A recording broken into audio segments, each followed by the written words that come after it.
তো আমরা এই ভিডিওটা দেখছি যে ডেডলিফট করতে করতে হঠাৎ করে বাইসেপ মাসেল টিয়ার হয়ে গেল।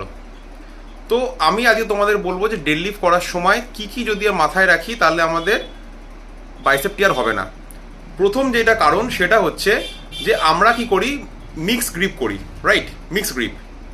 তো মিক্স গ্রিপ যখন ডেডলিফট করি তো আমরা কি করি, ওভারলোড দিই, যতটা আমরা পারবো তার থেকে বেশি আমরা ওয়েট নিতে চাই, তখনই কিন্তু প্রবলেমটা আমাদের ক্রিয়েট হয়।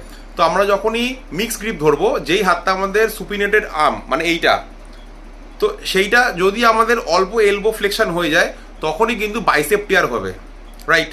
1 নম্বর। 2 নম্বর হচ্ছে যারা অ্যানাবলিক স্টেরয়েড ইউজ করে তাদের মাসেল কিন্তু খুবই স্ট্রং হয়ে যায়, মাসেল স্ট্রং হয়ে যায়, কিন্তু টেন্ডান্সের টেনসাইল যেটা থাকে সেটা কিন্তু উইক থাকে, তো সেটা কিন্তু স্ট্রং হয় না। তো সেই কারণে কিন্তু আমাদের বাইসেপ টিয়ার হতে পারে। 3 নম্বর হচ্ছে আমরা জল যদি কম খাই, জল যদি না খাই, তাহলে কিন্তু আমাদের মাসেল খুবই ফাটিগ হয়ে যায়। তো মাসেল যেহেতু ফাটিগ হয়ে যায় সেই জন্য কিন্তু মাসেল টিয়ার হতে পারে। 4 নম্বর হচ্ছে আমরা সব থেকে যেটা ভুল করি সেটা হচ্ছে ওয়ার্ম আপ সেট আমরা করি না। আমরা যদি 100 কেজি দিয়ে মারবো, ঠিক করি যে আজকে আমরা সব থেকে বেশি 100 কেজি দিয়ে মারবো সাপোজ, তো সেটা কিন্তু আমরা স্টার্ট করব 10 বা 20 দিয়ে বা 30 দিয়ে, ম্যাক্স টু ম্যাক্স বললাম, তার নিচেই সবসময় করা উচিত। দিয়ে আমরা ওয়ার্ম আপ সেট স্টার্ট করব, ওয়ার্ম আপ সেট করব, তারপরে কিন্তু ধীরে ধীরে আমরা ওয়েট বাড়িয়ে 100-এ যাব। নেক্সট বলি যে যখন আমরা ডেডলিফট করতে যাই তখন আমরা যদি মিক্স গ্রিপ ধরি, তো মিক্স গ্রিপ ধরার সময় যেই হাতটা আমাদের এই রকম পজিশনে থাকে তো আমাদের স্ক্যাপুলা রিট্র্যাক্ট হয়ে যায়, মানে পেছন দিকে চলে যায়। আর এই যে হাতটা থাকে এই হাতের স্ক্যাপুলা আমাদের প্রোট্র্যাক্ট হয়ে যায়, মানে এটা তখন সামনে চলে আসে। তো আমাদের অল্প হলেও আপার টর্সো মানে আপার বডি আপার পোর্শনটা কিন্তু অল্প হলেও বেঁকে যায়।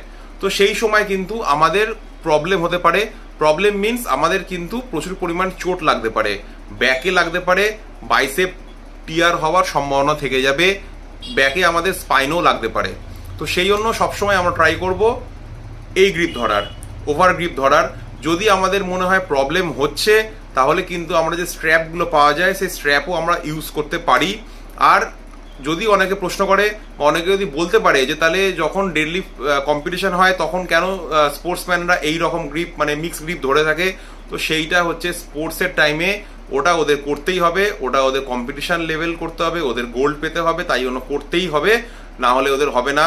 তো সুতরাং আমরা তো কম্পিটিশন খেলছি না বা আমরা কম্পিটিশন খেলতে যাচ্ছি না, আমরা যারা এক্সারসাইজ করছি আমরা এক্সারসাইজ করবো নিজেদেরকে ফিট রাখার জন্য।